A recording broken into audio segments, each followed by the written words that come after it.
Hello, it's a board deck and dice Mark play.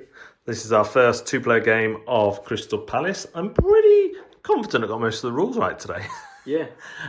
Just felt like it flowed. This is essentially a dice placement with a bit of resource management. Yeah.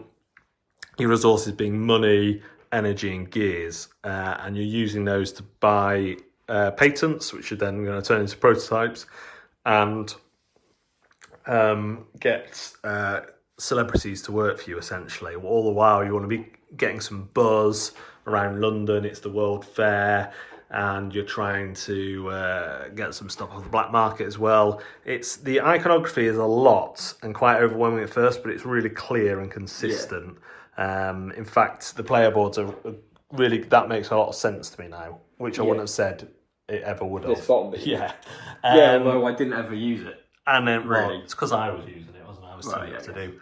So I eked out a small victory, 77-72, despite being behind for the whole game. And that's mainly because I filled all my research tiles and then had a good engine for getting some resources, which could then be turned into these £10 notes, which will then cover up your -2s as well. I also got to the top of my personal goal, which will have helped a little bit. I was kind of steady away. You were the early bolting horse. So what you're going to do, the difference of this is you're never rolling the dice. The first thing you do is you look at your dice, you look at the places you want to go to, and you select the value, but then you've got to pay for them. So you have to have the money to pay for them. And probably the most money you're ever going to have is at the start of the game. You start with £40. I never saw that much money again. I had 31 round, like 50. It was one of the 250s. I can't remember. Okay, that's quite good. Yeah. I mean, it's possible if you go down a cash-heavy route. Weirdly, even though I got quite a lot of points early on, but I spent pretty much the same every round. I was always around 12 Yeah, quid, that's whereas true. you spent like 20 something in one round, didn't you? I think. I spent a lot. Yeah, I went for it early on. I thought I'd just get the bonuses. So when you place out, when you're choosing, you've got to choose. You've got to think. If you place onto here, you've got to place at least the number showing. So I could place a 4 there, but Mark could place a 6 on any one of the other spaces, and then he would get first choice. So there might not be enough spaces for you to go to. And then you're taking the various actions, be that getting cards.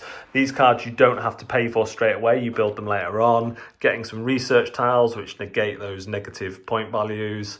Getting some stocks, which give you income or points. Usually in a different sway, so you get more points and then less income.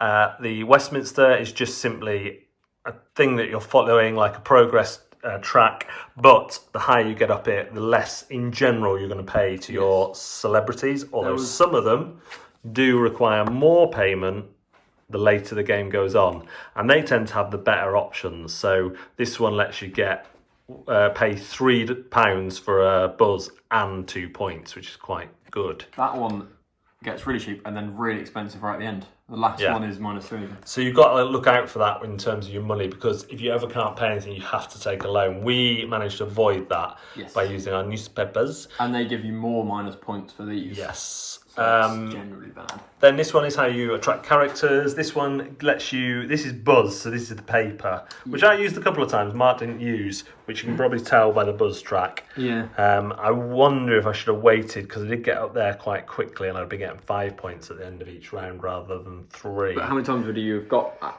I think I would have missed out on it once, so 15 versus 12, it probably would have been worth it. Then these two just get you different amounts of stuff. You can lock in a dice here. Mark locked in the 50. I used that a lot. So he got 6. I got a good energy engine going, so I was getting 3 at the end of each round by the end of the game. That's which was what really handy. I forgot these were negative points at the end. Yeah. Pretty much from the start of the game, I forgot that. So I would have done that more. Which meant not only did I lose points, I wasn't getting the benefits from the things. So you have and then after you've placed your dice and activated them, you then have to pay any celebrities you've got, and you get to use their powers. I had quite a nice one with Sherlock Holmes. It was only 2 points 1 point for every 2 newspapers, but in general I had 4 there, so I was getting 2 points a round. Over the 5 rounds, we both ended up in the 70s, so that can be quite a lot. and then you can build your patents into prototypes. Interestingly, with these, you choose which character gets the bonus. So at the end, I gave Mark -2 points, which helped. Yeah. But you did get £6 out of it, so it was a really difficult choice. That I also moved him back on there, which if I'd have built it earlier, might have affected his wages. So it's not quite. There's that take that element when you build prototypes, you can. This one drops someone off the black market. The black market's quite nice because that activates on round 6, and you get all this stuff. And then you get your income, but you're always going to be moving down 3, and it's quite hard to get income during the phase. The best way, the best way is the stock exchange, isn't it? But then you're committing a dice every time. You only have 4 dice, and here there's only 1 space, so only one of you is going to get it. So unless you've got some on your energy, and I had 2, so I was kind of only going down 1 each round, which again probably helped me, because if you're in the red, you're going to lose a point at the end of the round when you do income, and then when you drop, you lose money for every space you can't move, which may force you to take a loan. Then you're going to activate everything that has this 6 on it. So phase 6 of the round, including the black market. So I was getting all these bonuses, and then you get the ones where you've dropped off your buzz tokens. You only have 2, so that's what I was saying. I went for the 3. Could have held out for the 5 really. Mark went for the 2 in the first one. This was quite handy because it let you move up more. I went for that one because I knew I wasn't going to get up here. So I wasn't as bothered about it. Yeah. So lots of different routes. You could have kind of slammed 3 dice in there early, had a few cheap rounds. I made a mistake on the last round of taking that tile instead of that one. Because what I was trying to do was get a 10 so I could cover that up, so it'd be 2 fewer points. Well, you didn't make a mistake, you still got change. Yeah, but what I should have done, because you gave me 6 from the thing you built, so I would have had enough anyway, because I've got more than 6 there. So what I should have done is taken that one, got 3 points, and taken that as well. Taken the pocket watch. Yeah. I told you should have taken that one. Yeah. And you swapped it back. I know. And then you gave me the pocket watch. Yeah. Which was 2 points, and when I only beat you by 5. I would have won if I'd done it that way around. Yeah. Either or, the money or. So that was a... Listen to Nick. Yeah.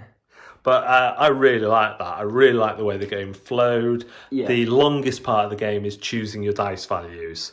Which I imagine could go a bit longer with more players. But you're all doing that at the same time. So you are all doing it at the same time. And there is other things you can do, like choosing 2 is pretty. You're not going to have to pay anything extra. You will if you choose a 1, you're probably going to get punished. Yeah, there's a couple of places. It's probably going to cost you. And if you select 1, 4, or 5, you're going to get a bonus as well. So you can kind of offset it. 6 on there, is there? No, but you can put 6 like there. Yeah.